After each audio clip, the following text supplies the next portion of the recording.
भारतीय संस्कृति और भारतीय परंपरा में हर पूर्णिमा का अपना अलग अलग महत्व होता है, लेकिन हिंदू धर्म में माघ पूर्णिमा का बड़ा ही धार्मिक महत्व बताया गया है और इसे माघी पूर्णिमा के नाम से भी जाना जाता है।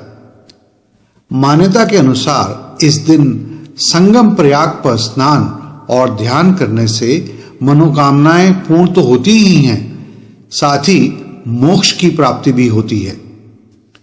ऐसा भी कहा जाता है कि माघ माह में स्वर्ग से देवता और पितृगण सदृश्य होते हैं। नमस्कार दोस्तों, मैं हूं आपका एस्ट्रोलॉजर संदीप कटारिया और इस वीडियो में मैं आपको विस्तार से बताऊंगा कि माघ पूर्णिमा के दिन आप कैसे अपनी मनोकामनाओं को पूरा कर सकते हैं और पुण्य कमा सकते हैं। इसलिए इस वीडियो को पूरा अवश्य देखें। और आगे बढ़ने से पहले मैं आपको याद दिला दूं कि यदि आपने हमारे चैनल को अभी तक सब्सक्राइब नहीं किया है तो इसे तुरंत सब्सक्राइब कर लें, ताकि हमारे द्वारा दी जाने वाली महत्वपूर्ण जानकारी आप तक फौरन से फौरन पहुंचती रहे।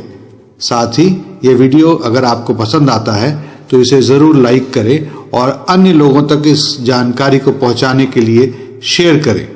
दर्शकों, सबसे पहले बात करते हैं माघ पूर्णिमा से संबंधित धार्मिक मान्यताओं की। कहते हैं कि माघ माह में देवता पृथ्वी पर आते हैं। ऐसा भी माना जाता है कि देवतागण प्रयाग में स्नान दान आदि करते हैं।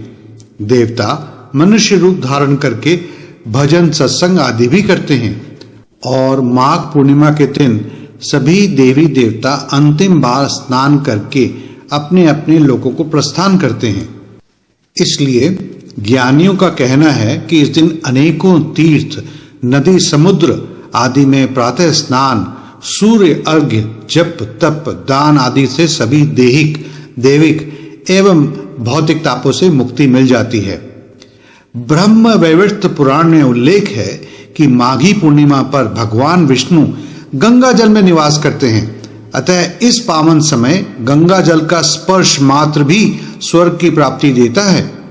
इस दिन सूर्योदय से पूर्व जल में भगवान का तेज रहता है जो पाप का शमन करता है। माघ पूर्णिमा के स्नान से व्यक्ति स्वर्गलोक का उत्तराधिकारी बन जाता है। हिंदू धर्म की मान्यताओं के अनुसार महाकुंभ में माघ पूर्णिमा का स्नान इसलिए भी अति महत्वपूर्ण माना जाता है क्योंकि इस तिथि पर चंद्रमा अपने पूर्ण यौवन पर होता है। साधु संतों का कहना है कि पूर्णिमा पर चंद्रमा की किरणें पूरी लौकिकता के साथ पृथ्वी पर पड़ती हैं। स्नान के बाद मानव का शरीर उन किरणों के पड़ने से शांति की अनुभूति पाता है और इसलिए पूर्णिमा का स्नान महत्वपूर्ण है।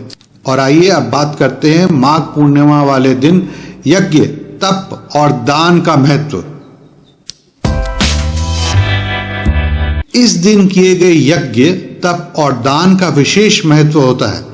पुराणों में मान्यता है कि भगवान विष्णु व्रत, उपवास, दान से भी उतने प्रसन्न नहीं होते जितना अधिक प्रसन्न माघ स्नान करने से होते हैं।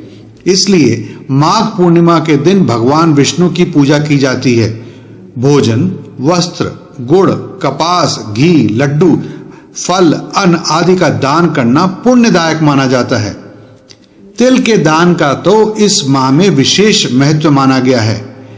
इस दिन सत्यनारायण भगवान की कथा और दान पुण्य को अति फलदायी माना गया है। भगवान सत्यनारायण की कथा के बाद उनका पूजन होता है। भगवान विष्णु की पूजा में केले के पत्ते व फल, पंचामृत, सुपारी, पान, तिल, मौली, रोली, कुमकुम, दुर्वा का उपयोग किया जाता है। सत्यनारायण की पूजा के लिए दूध, शहद, केला, गंगाजल, तुलसी पत्ता, मेवा मिलाकर पंचामृत तैयार किया जाता है। इसके साथ ही साथ आटे को भूनकर उसमें चीनी मिलाकर चूरमे का प्रसाद बनाया जाता है और इसका भोग लगता है। इसके बाद देवी लक्ष्मी, महादेव और ब्रह्मा जी की आरती की जाती है और चरणामृत प्रसाद सभी को दिया जाता है। ऐसी मान्यता है कि इस मास में जरूरतमंदों को सर्दी से बचने योग्य वस्तुएं जैसे ऊनी वस्त्र, कंबल, आग तापने की लकड़ी, तिल और घी आदि का दान करने से अनंत पुण्य फल की प्राप्ति होती है। मत्स्य पुराण के अनुसार माघ मास की पूर्णिमा में जो भी व्यक्ति अच्छे ब्राह्मण को दान करता है उसे ब्रह्मलोक की प्राप्ति होती है। अब आइए बात करते हैं माघ मास के दिन पितरों के तर्पण और पितरों की कृपा कैसे प्राप्त करें। माघ मास में काले तिलों से हवन और पितरों का तर्पण करना चाहिए। माघ पूर्णिमा का दिन मृत पूर्वजों के लिए पुण्य स्नान करने का आखिरी दिन है। इस दिन पितरों का तिल से तर्पण करने से पितरों का आशीर्वाद प्राप्त होता है। इस दिन उनके निमित्त स्नान, दान तथा माधव पूजा करने से सब पाप नष्ट हो जाते हैं और पितरों की कृपा भी प्राप्त होती है। माघ पूर्णिमा की तिथियां हर वर्ष अलग अलग होती हैं, इसलिए नीचे डिस्क्रिप्शन बॉक्स में हमने आगे आने वाले 5 सालों की तिथियां लिख दी हैं, आप जरूर उन्हें देखें। मित्रों, मैं आशा करता हूं कि आपको ये वीडियो पसंद आया, इसलिए इसे जरूर लाइक कीजिए, शेयर कीजिए और हमारे चैनल को सब्सक्राइब कीजिए।